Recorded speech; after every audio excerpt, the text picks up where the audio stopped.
Cuando ustedes digan. Listo. Muy bien, tenemos una pelvis ósea. La pelvis ósea tiene forma de cono, de base superior y de vértice inferior. El vértice es truncado. Ahora vamos a ver que la pelvis tiene en su base una circunferencia, ¿sí?, que está delimitada desde la espina ilíaca anterosuperior, siguiendo por la cresta ilíaca, siguiendo por la tuberosidad ilíaca, borde posterior de las alas del sacro, promontorio, borde posterior de las otras alas del sacro, y los músculos de la pared anterior del abdomen forman la circunferencia superior de la pelvis, que es la base de la pelvis y que es muy diferente del estrecho superior de la pelvis. El estrecho superior de la pelvis es este que está aquí. Y entonces, del estrecho superior hacia arriba, tenemos esta parte de la pelvis llamada pelvis mayor o falsa, porque realmente aquí lo que vamos a tener son órganos abdominales. Aquí en la fosa ilíaca derecha vamos a encontrar el ciego con el apéndice secalo vermiforme, y en la fosa ilíaca izquierda el colon sigmoide. Lo que está por debajo del estrecho superior de la pelvis es la pelvis menor o verdadera, donde vamos a encontrar a la vejiga detrás de la sínfisis púbica o del pubis, el útero, y relacionándose con la cara anterior del hueso sacro y del coxis tenemos al recto. Entonces, esta es la pelvis menor o verdadera, que va del estrecho superior al estrecho inferior de la pelvis, que es todo este que está aquí. Vamos a hablar primero de los límites del estrecho superior de la pelvis. Comienza aquí en el promontorio, borde anterior de las alas del sacro, articulación sacroiliaca, línea arqueada o indominada, eminencia iliopúbica, cresta pectínea, espina o tubérculo del pubis y borde superior del pubis, sínfisis púbica. Al otro lado pues son las mismas estructuras. Hay unos diámetros que son de interés obstétrico, no vamos a hablar de los diámetros anatómicos, sino de los obstétricos. Entonces hay un diámetro promonto retropúbico o anteroposterior que es de 10.5 centímetros porque va por detrás de la sínfisis púbica. Un diámetro transverso que va de línea arqueada de 12.5 centímetros. Este diámetro está uniendo los 2/3 anteriores de la pelvis con el tercio posterior. Y un diámetro oblicuo que va de la articulación sacroiliaca a la eminencia iliopúbica. Obviamente tenemos dos en realidad, de 12.5. Así que 10.5, 12.5 y 12.5.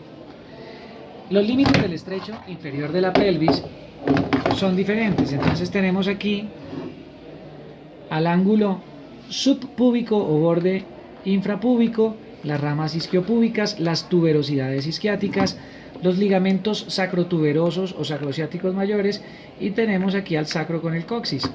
Entonces voy a tener un diámetro anteroposterior o pubocoxigio de 9.5, pero con el movimiento de nutación durante el parto, el feto, la cabeza empuja el coxis y el sacro hacia atrás un poco. Ese movimiento se conoce como nutación y podemos llegar a tener 10.5 centímetros. El diámetro bituberoso, que es el transverso que va de cara interna de las tuberosidades isquiáticas, de cara interna, es de 10 centímetros, y diámetro oblicuo en el estrecho inferior no hay. Podemos hablar también de un estrecho medio que está formado solamente por las espinas ciáticas, y ese estrecho medio se puede palpar introduciendo los dedos por la vagina y tratando de palpar esas espinas ciáticas.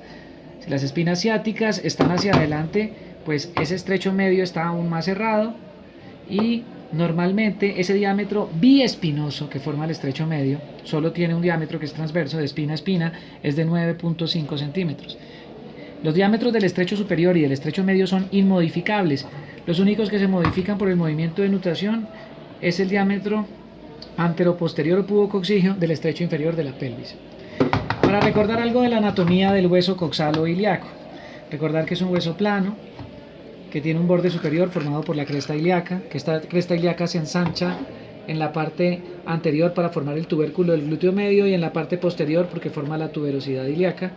Aquí tengo la fosa ilíaca externa, y esa fosa ilíaca externa pues va a presentar unas líneas glúteas que se originan en la escotadura ciática mayor, o sea en el borde posterior del hueso.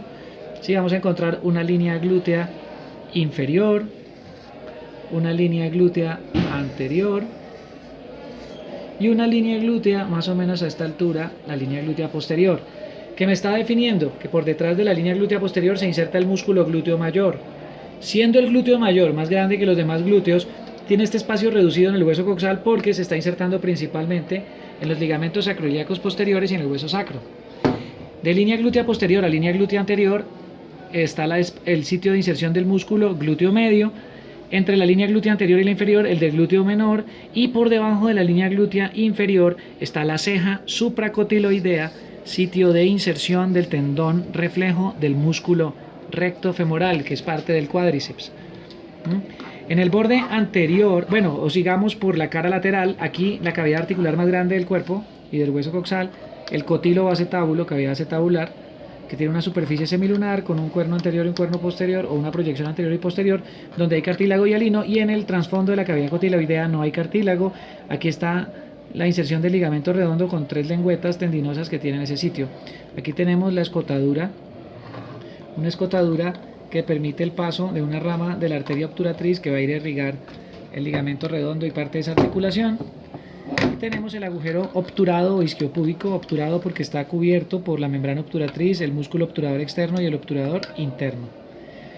Por debajo, pues la rama isquiopúbica que forma todo el borde inferior del hueso, donde se insertan por su cara medial músculos del piso pélvico del periné, como el transverso profundo y superficial del periné, y en la cara externa o lateral o anterior, porque aquí ya se está volviendo anterior esta rama, pues se insertan los músculos aductores, los músculos de la región interna del muslo, que veremos más adelante.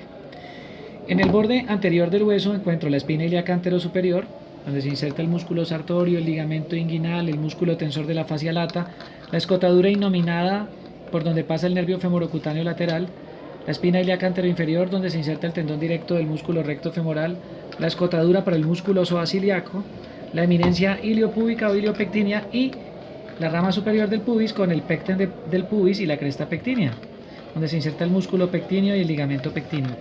La espina del pubis, donde se inserta el ligamento inguinal, que va de espina a espina, y la sínfisis púbica. Ese era el borde anterior del hueso coxal. El borde posterior está delimitado principalmente por espinas ilíacas posteriores, una superior y otra inferior, una escotadura innominada poco visible, pero en realidad todas esas estructuras sirven de inserción a los ligamentos sacroiliacos posteriores, que son estos. Por debajo la escotadura ciática mayor, la espina ciática y la escotadura ciática menor y la tuberosidad isquiática. Por la escotadura ciática mayor abandona la pelvis el músculo piramidal que divide, o piriforme, que divide